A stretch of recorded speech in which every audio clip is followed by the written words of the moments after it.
سلطان محمود غزنوی کا دربار لگا ہوا تھا۔ دربار میں ہزاروں افراد شریک تھے، جن میں اولیاء، کتب، ابدال بھی تھے۔ سلطان محمود نے سب کو مخاطب کر کے کہا، کوئی شخص مجھے حضرت خضر علیہ السلام کی زیارت کروا سکتا ہے؟ سب خاموش رہے۔ دربار میں بیٹھا ایک غریب دیہاتی کھڑا ہوا اور کہا، میں زیارت کرا سکتا ہوں۔ سلطان نے شرائط پوچھی تو عرض کرنے لگا، 6 ماہ دریا کے کنارے چلہ کاٹنا ہوگا، لیکن میں ایک غریب آدمی ہوں، میرے گھر کا خرچہ آپ کو اٹھانا ہوگا۔ سلطان نے شرط منظور کر لی۔ شخص کو چلہ کے لیے بھیج دیا گیا اور گھر کا خرچہ بادشاہ کے ذمہ ہو گیا۔ 6 ماہ گزرنے کے بعد سلطان نے اس شخص کو دربار میں حاضر کیا اور پوچھا تو دیہاتی کہنے لگا، حضور کچھ وظائف الٹے ہو گئے ہیں، لہٰذا 6 ماہ مزید لگیں گے۔ مزید 6 ماہ دے دیے گئے۔ 6 ماہ گزرنے کے بعد سلطان محمود کے دربار میں شخص کو دوبارہ پیش کیا گیا تو بادشاہ نے پوچھا، میرا کام ہوا کہ نہیں؟ یہ بات سن کر دیہاتی کہنے لگا، بادشاہ سلامت، میں گنہگار آدمی ہوں اور کہاں حضرت خضر علیہ السلام، میں نے آپ سے جھوٹ بولا تھا، میرے گھر کا خرچہ پورا نہیں ہو رہا تھا، بچے بھوک افلاس سے مر رہے تھے، اس لیے ایسا کرنے پر مجبور ہوا۔ سلطان محمود غزنوی آگ بھگولا ہو گیا۔ غصے سے ایک وزیر کو کھڑا کیا اور پوچھا، اس شخص کی سزا کیا ہے؟ وزیر نے کہا، اس شخص نے بادشاہ کے ساتھ جھوٹ بولا ہے، لہٰذا اس کا سر قلم کر دیا جائے، گلا کاٹ دیا جائے۔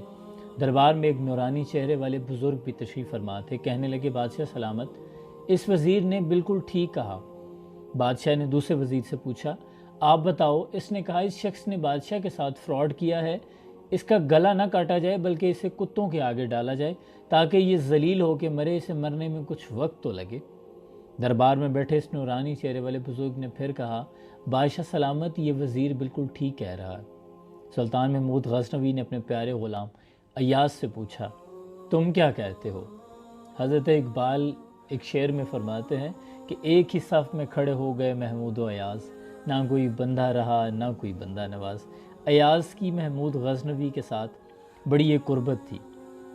جب سلطان محمود غزنوی نے غلام ایاز سے پوچھا، تم کیا کہتے ہو؟ تو ایاز نے کہا، بادشاہ سلامت، آپ کی بادشاہی سے 1 سال ایک غریب کے بچے پلتے رہے، آپ کے خزانے میں کوئی کمی نہیں آئی اور نہ ہی اس کے چھوٹ سے آپ کی شان میں کوئی فرق پڑا۔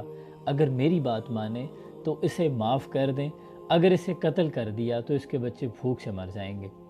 ایاز کی یہ بات سن کر محفل میں بیٹھا وہی نورانی چہرے والا بابا کہنے لگا، ایاز بالکل ٹھیک کہہ رہا ہے بادشاہ سلامت۔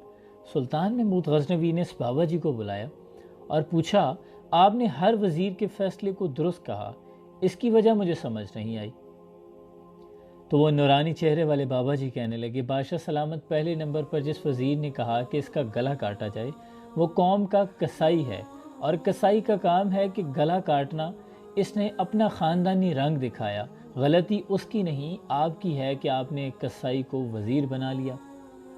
دوسرا، جس نے کہا اسے کتوں کے آگے ڈالا جائے، اس وزیر کا والد بادشاہوں کے کتے نہلایا کرتا تھا، کتوں سے شکار کھیلتا تھا، اس کا کام ہی کتوں کا شکار ہے، تو اس نے اپنے خاندان کا تعارف کرایا۔ آپ کی غلطی ہے کہ ایسے شخص کو وزارت دی، جہاں ایسے لوگ وزیر ہوں گے لوگوں نے بھوک سے ہی مرنا ہے۔ اور تیسرا، ایاز نے جو فیصلہ کیا تو سلطان محمود سنو، ایاز سید زادہ ہے۔ سید کی شان یہ ہے کہ سید اپنا سارا خاندان کربلا میں ذبح کرا دیتا ہے مگر بدلہ لینے کا کبھی نہیں سوچتا۔ سلطان محمود اپنی کرسی سے کھڑا ہو جاتا ہے اور ایاز سے مخاطب ہو کر کہتا ہے، ایاز، تم نے آج تک مجھے کیوں نہیں بتایا کہ تم سید ہو؟ ایاز کہتا ہے، آج تک کسی کو اس بات کا علم نہ تھا کہ ایاز سید زادہ ہے، لیکن آج بابا جی نے میرا راز کھولا ہے، آج میں بھی ایک راز کھول دیتا ہوں۔ بادشاہ سلامت، یہ بابا جی کوئی عام ہستی نہیں، یہی حضرت خضر علیہ السلام ہے۔